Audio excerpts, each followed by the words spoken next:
For the millions of federal employees concerned about losing their jobs, there's a segment of them who are already plotting their return back to federal service, and they have questions about what it looks like when they return.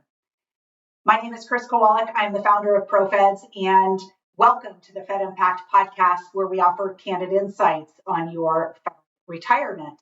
So this episode is all about those feds who are thinking about coming back after they've been let go from government service.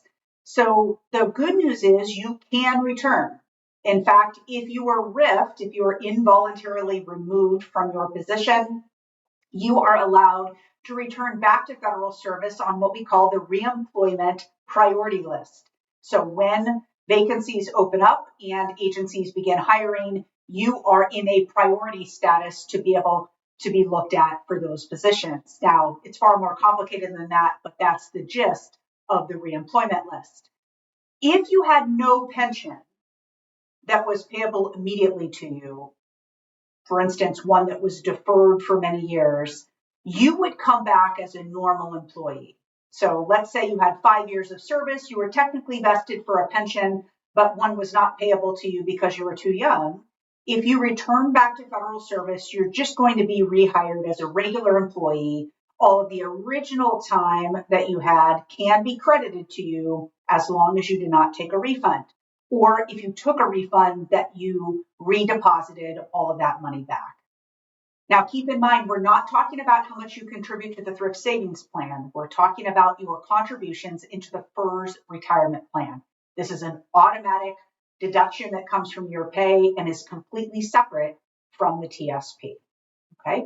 Now, if you left and you got a pension and you later wanted to return to federal service, you could do so, but you would come back as what we call a reemployed annuitant. So you're already retired. You want to come back to federal service. These are typically time-based appointments. Some of them can be extended.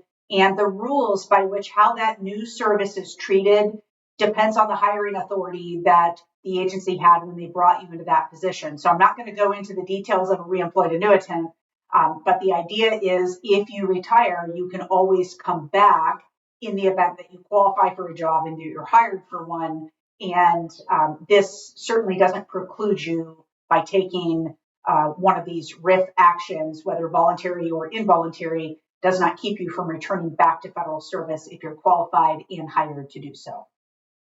Okay, so always lots to think about with all of this, but I love that people are already starting to think about, like, what's the next move? How does this really work? Because frankly, there's a lot of you that really love the work that you do and you don't want to go. You're simply wondering, how can I make this work in the long run if I can return back? So I love to hear that.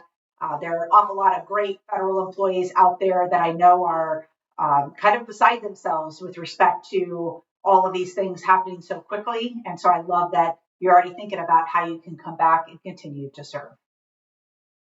If you want to continue to get more updates and insights on your benefits, take out that phone and text the word podcast to 224-444-6144. We will get connected and you will get updated with all of the insights and benefits and training that we have available for federal employees.